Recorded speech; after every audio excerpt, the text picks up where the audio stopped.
يا أيها الذين آمنوا اذكروا نعمة الله عليكم إذ جاءتكم جنود فأرسلنا عليهم ريحا وجنودا لم تروها وكان الله بما تعملون بصيرا نحمده ونصلي على رسوله الكريم اما بعد فاعوذ بالله من الشيطان الرجيم بسم الله الرحمن الرحيم رب اشرح لي صدري ويسر لي امري واحلل عقدة من لساني يفقهوا قولي ان الله وملائكته يصلون على النبي یا ایہا الذین آمنوا صلوا علیہ وسلموا تسلیما۔ بے شک اللہ تعالیٰ اور اس کے فرشتے نبی صلی اللہ علیہ وسلم پر درود بھیجتے ہیں۔ اے لوگو جو ایمان لائے ہو تم بھی ان پر درود و سلام بھیجو۔ پچھلی آیات میں اللہ کے رسول صلی اللہ علیہ وسلم کو اذیت دینے سے منع کیا گیا ہے۔ اس آیت میں آپ پر درود و سلام بھیجنے کا حکم دیا گیا ہے۔ آپ جانتے ہیں کہ سورۃ الاحزاب جس دور میں نازل ہوئی اس زمانے میں کفار اور منافقین آپ پر طرح طرح کی الزام تراشیاں کر رہے تھے اور ہر طرح سے آپ کو بدنام کرنے کی کوششوں میں مصروف تھے۔ تو اس کے جواب میں اللہ تعالیٰ نے فرمایا کہ جب اللہ تعالیٰ خود اپنے نبی پر رحمتوں کی بارش کر رہا ہے، فرشتے بھی اس کے حق میں دعائے رحمت و برکت کرتے ہیں، تو پھر ان لوگوں کی باتوں سے آپ کو کوئی نقصان نہیں پہنچ سکتا۔ اور پھر ساتھ ہی مومنوں کو خصوصی حکم دیا گیا کہ وہ اللہ کے رسول صلی اللہ علیہ وسلم پر درود السلام بھیجیں۔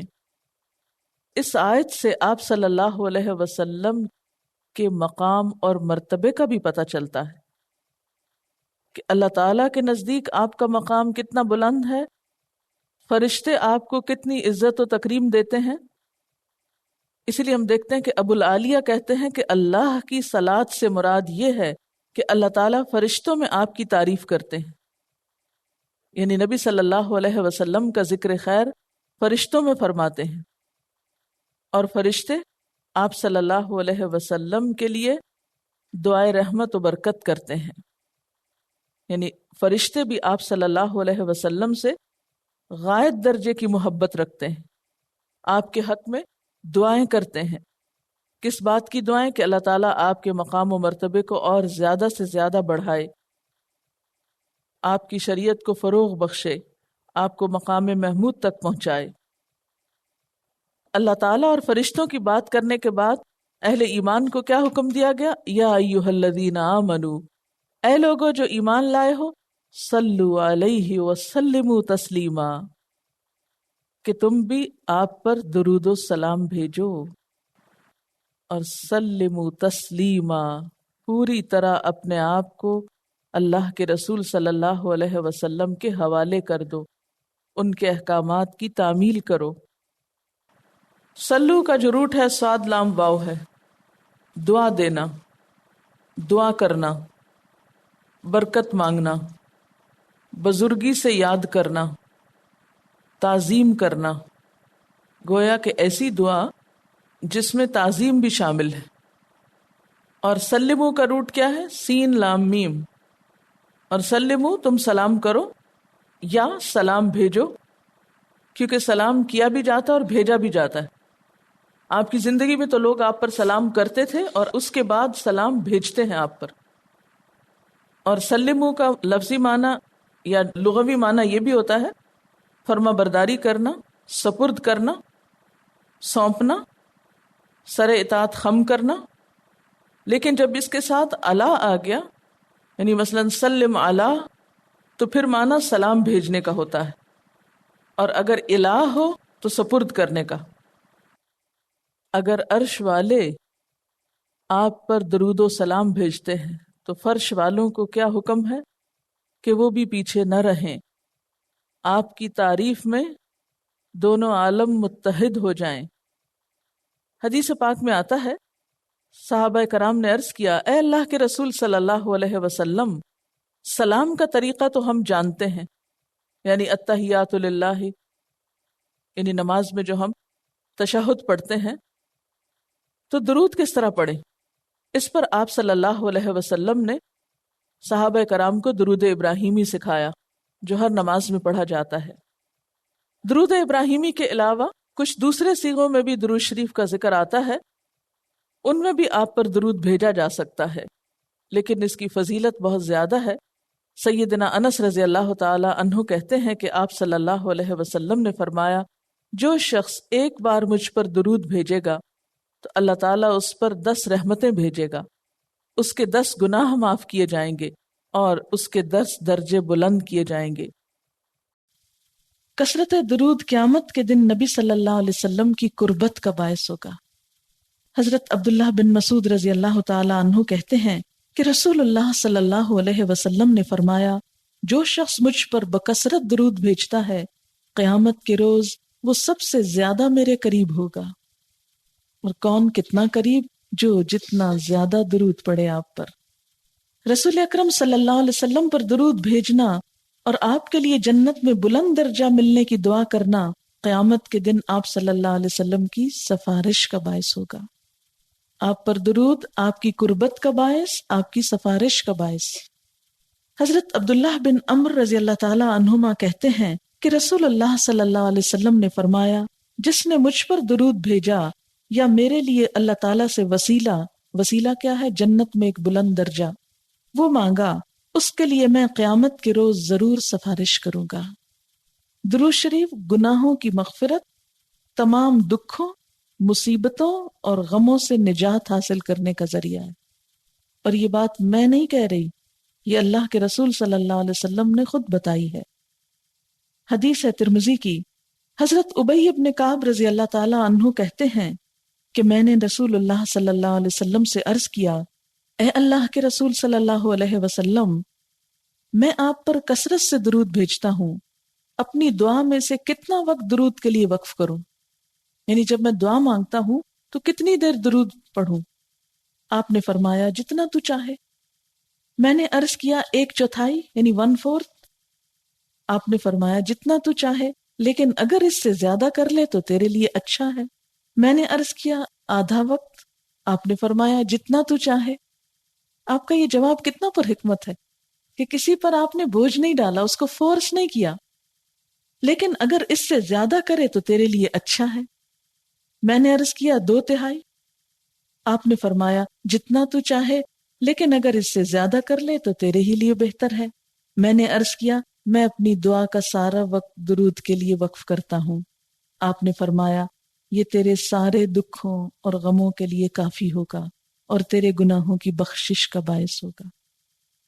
اور خاص طور پر جب انسان غم سے نڈھال ہوتا ہے، پریشان ہوتا ہے، اس کو مسئلے کا کوئی حل نظر نہیں آتا اور یہ بھی سمجھ نہیں آتا کہ کیا مانگوں، مجھے کیا کہنا چاہیے، یعنی اتنے زیادہ کمپلیکیشنز ہو جاتی ہیں کہ بعض اوقات انسان یہ بھی ڈیسائیڈ نہیں کر پاتا کہ جو میں مانگ رہا ہوں وہ بھی میرے لیے بہتر ہے یا نہیں۔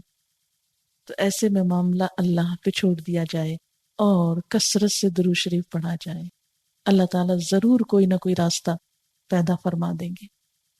اگلا فائدہ، نبی صلی اللہ علیہ وسلم پر درود بھیجنے والے پر اللہ تعالیٰ رحمت نازل فرماتے ہیں، اور آپ پر سلام بھیجنے والے پر اللہ سلام بھیجتا ہے۔ حضرت عبد الرحمن بن عوف رضی اللہ تعالیٰ عنہ فرماتے ہیں کہ رسول اللہ صلی اللہ علیہ وسلم ایک روز گھر سے نکلے اور کھجوروں کے باغ میں داخل ہوئے، بہت طویل سجدہ کیا، حتیٰ کہ مجھے اندیشہ ہوا کہیں اللہ تعالیٰ نے آپ کی روح قبض نہ کر لی ہو۔ حضرت عبد الرحمن بن عوف کہتے ہیں، میں رسول اللہ صلی اللہ علیہ وسلم کی طرف دیکھ ہی رہا تھا کہ آپ نے سر اٹھایا اور فرمایا، کیا بات ہے؟ میں نے بات بتائی تو آپ نے ارشاد فرمایا کہ جبریل علیہ السلام نے مجھ سے کہا، اے محمد صلی اللہ علیہ وسلم، کیا میں آپ کو ایک بشارت نہ دوں، یعنی خوشخبری نہ دوں؟ اللہ کریم فرماتا ہے، جو شخص آپ پر درود بھیجے گا میں بھی اس پر رحمت نازل کروں گا، اور جو آپ پر سلام بھیجے گا میں بھی اس پر سلام بھیجوں گا۔ اللہ تعالیٰ کی طرف سے سلام آئے تو انسان کے لیے پھر کیا خوف اور کیا غم۔ یہ مسند احمد کی روایت تھی جو ابھی میں نے آپ کو سنائی۔ پھر یہ کہ 10 مرتبہ صبح 10 مرتبہ شام درود پڑھنا آپ کی شفاعت حاصل کرنے کا باعث ہے۔ اور کب درود پڑھنا چاہیے؟ نماز جنازہ میں دوسری تکبیر کے بعد درود پڑھنا مسنون ہے۔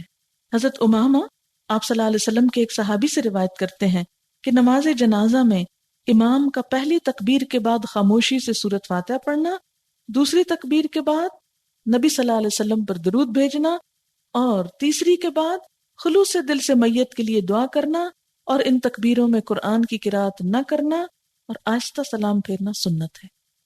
اور درود کب پڑھنا چاہیے؟ آذان سننے کے بعد، آذان سننے کے بعد، دعا مانگنے سے پہلے۔ آپ کو پتہ ہے نا کہ آذان کے بعد دعا قبول ہوتی ہے، لیکن اس دعا سے پہلے درود شریف پڑھ لینا چاہیے۔ حضرت عبداللہ بن عمرو بن عاص رضی اللہ تعالیٰ عنہ کہتے ہیں، میں نے رسول اللہ صلی اللہ علیہ وسلم کو فرماتے ہوئے سنا، جب مؤذن کی آذان سنو تو وہی کچھ کہو جو مؤذن کہتا ہے، پھر مجھ پر درود پڑھو، کیونکہ مجھ پر درود پڑھنے والے پر اللہ تعالیٰ 10 رحمتیں نازل فرماتا ہے۔ اس کے بعد میرے لیے اللہ تعالیٰ سے وسیلہ مانگو۔ وسیلہ جنت میں ایک مقام ہے جو جنتیوں میں سے صرف کسی ایک کو دیا جائے گا۔ مجھے امید ہے کہ وہ جنتی میں ہی ہوں گا، لہٰذا جو آدمی میرے لیے اللہ سے وسیلہ کی دعا کرے گا اس کے لیے میری شفاعت واجب ہو جائے گی۔ اللہم رب هذه الدعوة التامة والصلاة القائمة آت محمدا الوسیلۃ والفضیلہ۔ ٹھیک ہے، تو اس دعا میں ہم کیا مانگتے ہیں؟ آپ نبی صلی اللہ علیہ وسلم کو وسیلہ عطا کیجئے۔ اور وسیلہ کہاں ہے، کیا ہے؟ جنت میں ایک اعلیٰ ترین مقام ہے جو صرف ایک شخص کو ملے گا، اور وہ ہم کیا چاہتے ہیں کس کو ملے؟ اپنے حبیب محمد صلی اللہ علیہ وسلم کو، اور اس کے لیے ہم دعا مانگتے ہیں۔ پھر اور کب درود پڑھنا چاہیے؟ اہل ایمان کو ہر وقت ہر جگہ درود بھیجنے کا حکم ہے۔ کہیں بھی بیٹھے ہیں، آپ فارغ ہیں، مثلا یہاں سے گھر جا رہے ہیں، گاڑی میں بیٹھے ہیں، بس انتظار کر رہے ہیں کب گھر آئے تو اتروں، بور ہو رہے ہیں، نہیں، کیوں بور ہوتے ہیں؟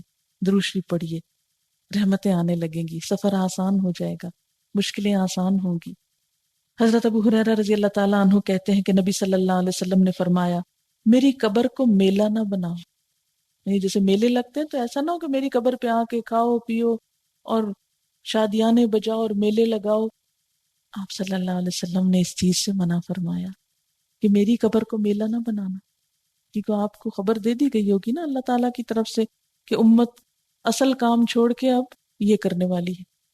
لہٰذا آپ نے کیا فرمایا؟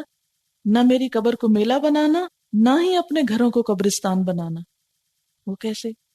کہ اس میں کوئی اللہ کا ذکر نہ ہو۔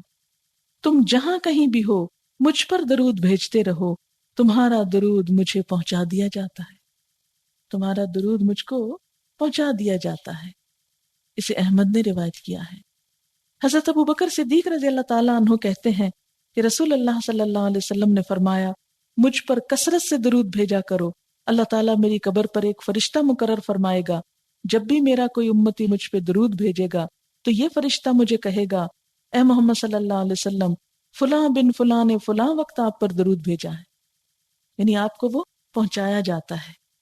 حضرت عبداللہ بن مسعود کہتے ہیں رسول اللہ صلی اللہ علیہ وسلم نے فرمایا کہ اللہ تعالیٰ نے میری امت کے لوگوں کا سلام مجھے پہنچانے کے لیے فرشتے مقرر کر رکھے، یعنی ہر جگہ سے وہ اکٹھا کرتے ہیں اور مجھ تک پہنچا دیتے۔ آپ دیکھیں نا، جس سے محبت ہوتی اس کے نام خط لکھے جاتے ہیں۔ آپ نے سنا ہوگا فلاں ایکٹر کو ایک دن میں اتنے 1000 خط آتے ہیں، ڈیانا کی قبر کے پاس پھولوں کے ڈھیر ہوتے ہیں۔ تو دنیا دار لوگوں کے لیے محبتوں کے ایسے نذرانے آتے ہیں جو پھول سوکھ جاتے ہیں اور ردی کے ڈھیر بن جاتے ہیں اور خط پھینک دیے جاتے ہیں ردی کی ٹوکریوں میں۔ لیکن سب سے بہترین تحفہ کیا ہے؟ دعائے خیر، وہ محفوظ ہو جاتی ہے، آپ کو بھی فائدہ ہوا جس کے لیے بھیجی گئی اور کرنے والے کو بھی رحمتیں مل گئیں۔ کیا خوبصورت انداز ہے محبت کے اظہار کا۔ اور فرشتے مقرر ہیں جو پوری دنیا سے میل آپ تک پہنچا رہے ہیں، کون کون آپ کے لیے تحفے بھیج رہا ہے۔ اور درود کے تحفے نہ مرجھاتے ہیں، نہ سوکھتے ہیں، نہ ردی میں جاتے ہیں، عرش بالا پہ جمع ہو رہے ہیں۔ جمعہ کے دن آپ صلی اللہ علیہ وسلم پر کثرت سے درود بھیجنا چاہیے، یہ یاد رکھیے، اس بات کو کبھی نہ بھولیے۔ حضرت ابو مسعود انصاری کہتے ہیں کہ رسول اللہ صلی اللہ علیہ وسلم نے فرمایا کہ جمعہ کے روز مجھ پر کثرت سے درود بھیجا کرو. جو آدمی جمعہ کے روز مجھ پر درود بھیجتا ہے وہ میرے سامنے پیش کیا جاتا ہے. اسے بہقی نے روایت کیا، یعنی اس کا تعارف بھی ایک طرح سے آپ کے سامنے ہوتا ہے. حضرت اوس بن اوس کہتے ہیں کہ نبی صلی اللہ علیہ وسلم نے فرمایا سب دنوں میں جمعہ کا دن افضل ہے. اسی روز آدم علیہ السلام پیدا کیے گئے، اسی روز ان کی روح قبض کی گئی، اسی روز سور پھونکا جائے گا، اسی روز اٹھنے کا حکم ہوگا. لہٰذا اس روز مجھ پر کثرت سے درود بھیجا کرو کیونکہ تمہارا درود میرے سامنے پیش کیا جاتا ہے. صحابہ کرام نے عرض کیا اے اللہ کے رسول صلی اللہ علیہ وسلم، آپ کی وفات کے بعد آپ کی ہڈیاں بوسیدہ ہو چکی ہوں گی، یا یوں کہا کہ آپ کا جسم مبارک مٹی میں مل چکا ہوگا، تو پھر ہمارا درود آپ کے سامنے کیسے پیش کیا جائے گا؟ آپ نے فرمایا اللہ تعالیٰ نے انبیاء کے جسم زمین پر حرام کر دیے ہیں. یعنی انبیاء علیہ السلام کا درجہ تو شہداء سے بھی بڑا ہوتا ہے. شہید مر کے نہیں مرتے اور ان کے جسموں کو بھی زمین نہیں کھاتی. اسی طرح انبیاء علیہ السلام جو ہیں ان کے جسم کو مٹی کوئی نقصان نہیں دیتی. دعا مانگنے سے پہلے اللہ کی حمد و ثنا کے بعد درود پڑھنے کا حکم ہے، جس کا ذکر پیچھے بھی کیا جا چکا ہے. گناہوں کی بخشش حاصل کرنے کے لیے درود شریف پڑھنا چاہیے. تکلیف، مصیبت، رنج اور غم کے موقع پر کثرت سے درود شریف پڑھنا چاہیے. آپ صلی اللہ علیہ وسلم کا نام مبارک سنتے ہوئے، پڑھتے ہوئے یا لکھتے وقت درود شریف پڑھنا چاہیے. اور لکھتے وقت صلی اللہ علیہ وسلم پورا لکھنا چاہیے. حضرت علی رضی اللہ تعالیٰ عنہ کہتے ہیں کہ جس کے سامنے آپ کا نام لیا جائے پھر وہ درود نہ پڑھے وہ بخیل ہے. اسی طرح مسجد میں داخل ہوتے اور مسجد سے نکلتے وقت درود و سلام پڑھنا مسنون ہے. حضرت فاطمہ کہتی ہیں کہ رسول اللہ صلی اللہ علیہ وسلم جب مسجد میں داخل ہوتے تو فرماتے بسم اللہ والسلام علی رسول اللہ، اللہم اغفر لی ذنوبی وافتح لی ابواب رحمتک. اللہ کے نام سے مسجد میں داخل ہوتا ہوں اور اللہ کے رسول صلی اللہ علیہ وسلم پر سلام ہو. اے اللہ میرے گناہ معاف فرما اور اپنی رحمت کے دروازے میرے لیے کھول دے. اور جب مسجد سے باہر نکلتے تو فرماتے بسم اللہ والسلام علی رسول اللہ، اللہم اغفر لی ذنوبی وافتح لی ابواب فضلک. اللہ کے نام سے مسجد سے نکلتا ہوں، اللہ کے رسول صلی اللہ علیہ وسلم پر سلام ہو. اے اللہ میرے گناہ معاف فرما اور اپنے فضل کے دروازے میرے لیے کھول دے. نماز سے فارغ ہونے کے بعد آپ پر درود بھیجنا مسنون ہے. کیسے؟ حضرت ابو سعید رضی اللہ تعالیٰ عنہ کہتے ہیں کہ نبی صلی اللہ علیہ وسلم جب نماز سے سلام پھیرتے تو 3 مرتبہ یہ کلمات ادا کرتے تھے: سبحان ربک رب العزت عما یصفون وسلام علی المرسلین والحمد للہ رب العالمین. یہ کتنی دفعہ؟ 3 مرتبہ.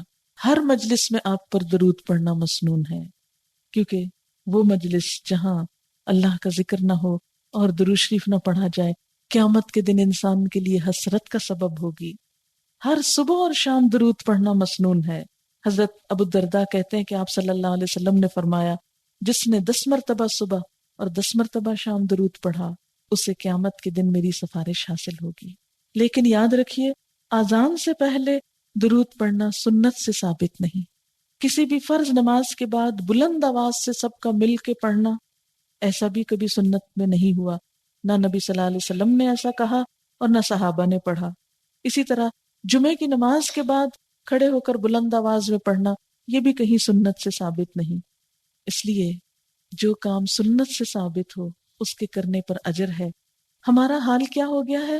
جو طریقے سنت سے ثابت ہیں وہ ہم کرتے نہیں، اور جو آپ نے نہیں کیے ان پہ ہماری توجہ ہے، جس کے نتیجے میں مسلمانوں میں انتشار اور افتراق بھی ہوتا ہے، اور اس کے ساتھ ساتھ وہ صحیح کردار اور اخلاق اور مسلمان سامنے نہیں آ رہا جو پیدا ہونا چاہیے ان سارے اعمال کے نتیجے میں.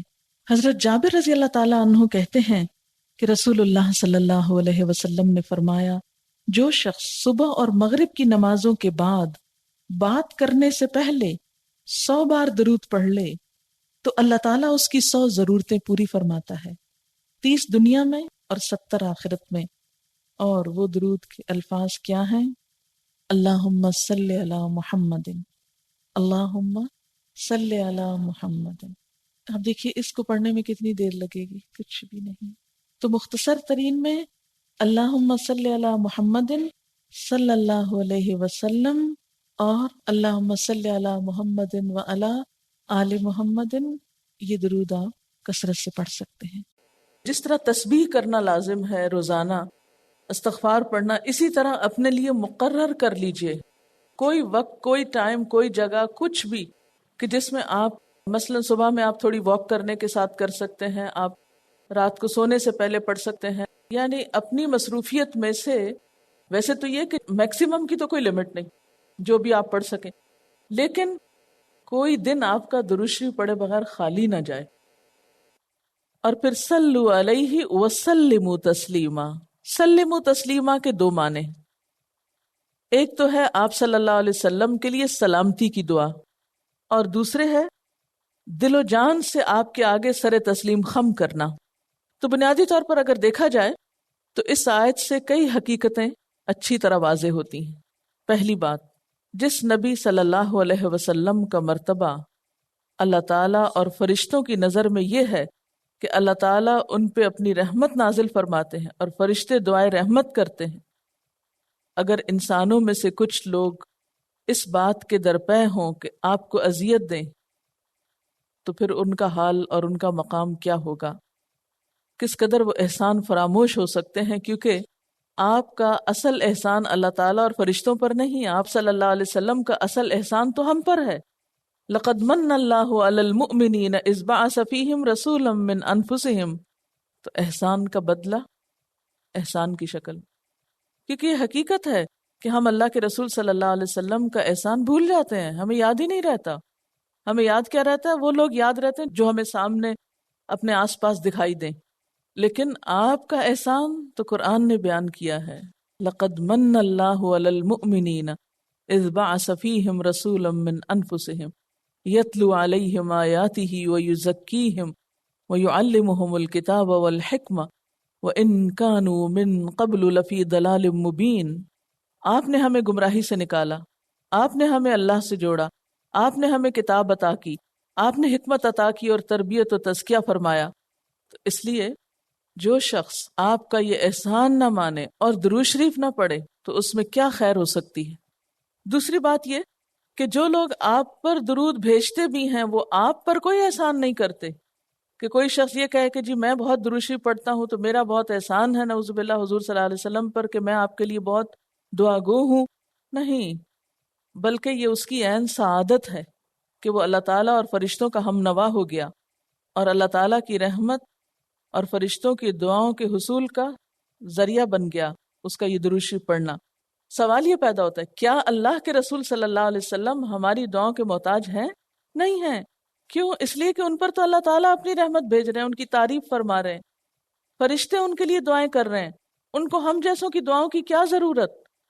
لیکن جب ہم آپ کے لیے دعا کرتے ہیں تو دراصل اپنے آپ پر ہی احسان کرتے ہیں، کیونکہ ایک دفعہ درود شریف پڑھنے سے کیا ہوتا ہے؟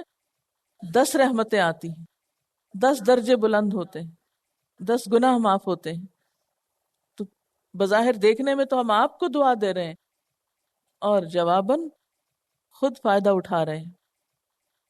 پھر اسی طرح درود شریف کا پڑھنا مرض نفاق کا علاج ہے، منافقت کا علاج ہے، کیونکہ جو منافق ہوگا جسے اللہ کے رسول صلی اللہ علیہ وسلم سے کوئی دلچسپی اور محبت نہیں ہوگی وہ نہیں درود شریف پڑھ سکتا، نہ اس کا اہتمام کرتا ہے۔ آپ سب اس بات کو اپنے اوپر لے کر دیکھیے کہ آپ کتنی پابندی کرتے ہیں، کتنے شوق سے پڑھتے ہیں، پوچھیے اور پرکھیے خود کو۔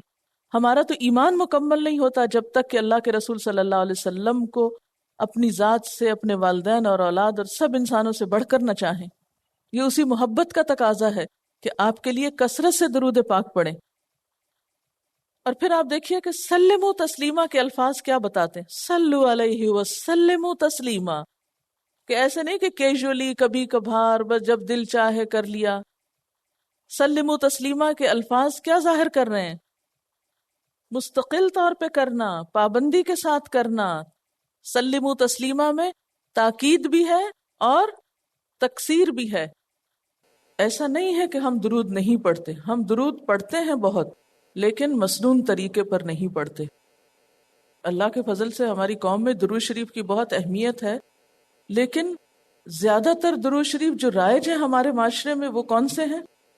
جو غیر مسنون ہیں، خود ساختہ ہیں، من گھڑت ہیں، تو کیا اپنی بنائی ہوئی چیز اور اللہ کے رسول صلی اللہ علیہ وسلم کی دی ہوئی چیز برابر ہو سکتی؟ نہیں ہو سکتی۔ اس لیے ہمیں کیوں دلچسپی ہے ان کاموں سے جو آپ نے نہیں بتائے، کسی اور نے دے دیے ہمیں، اور کیوں نہیں اہمیت ان درود شریف کی جو آپ نے ہمیں خود سکھائے؟ اس کی کیا وجہ ہے؟ بعض اوقات میں سمجھ نہیں آتی کہ ہم درود شریف پڑھتے بھی ہیں تو ہمیں اس سے دلچسپی کم ہوتی ہے کہ ہم اللہ کے رسول صلی اللہ علیہ وسلم کا احسان مان کے ان کے لیے دعائے رحمت کریں۔ ہمیں اس درود سے بھی اپنا مطلب نکالنے کی فکر زیادہ ہوتی ہے کہ اس کے ذریعے ہماری کوئی دنیا کے مسئلے مسائل حل ہو جائیں۔ تو یہ ایک بڑی وجہ ہے اصل سے ہٹنے کی، کہ جب ہمیں کوئی یہ بتا دیتا ہے کہ فلاں درود کے پڑھنے سے تمہاری فلانی مشکل آسان ہو جائے گی، تو ہم اس وجہ سے، اس موقع سے پھر ایسی چیزیں شوق سے پڑھتے ہیں۔ ہم سب اپنے آپ سے پوچھیں کہ کیا درود شریف پڑھتے ہوئے مجھے صرف اپنے ثواب سمیٹنے کی خواہش ہوتی ہے، یا آپ صلی اللہ علیہ وسلم کی احسان مندی کا احساس بھی دل میں ہوتا ہے؟ وہ ہستی جس پر ان اللہ و ملائکتہ یصلون علی النبی۔ اب فرشتے تو کسی چیز کے محتاج نہیں، نہ انہیں بھوک لگتی ہے، نہ پیاس، نہ انہیں کسی چیز کی ضرورت نہیں ہوتی، وہ کیوں پڑھتے ہیں درود شریف؟ ان کا تو کوئی مطلب نہیں ہوتا درود شریف پڑھنے سے۔